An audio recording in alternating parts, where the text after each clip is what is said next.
See, this is a bird nest which is naturally made by the bird, and this nest show that the birds are natural engineers and they are perfectly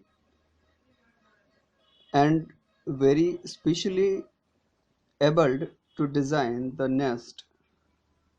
How it will formed, nobody know, but it is the nature's device to the bird to make their nest and inhabit inside this nest.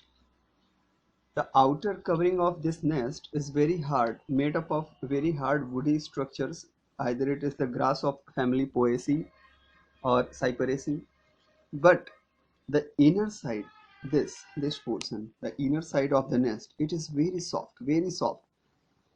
so soft that the bird young ones easily survive here, and there is no chance to escape the young ones from this group, and it is very soft.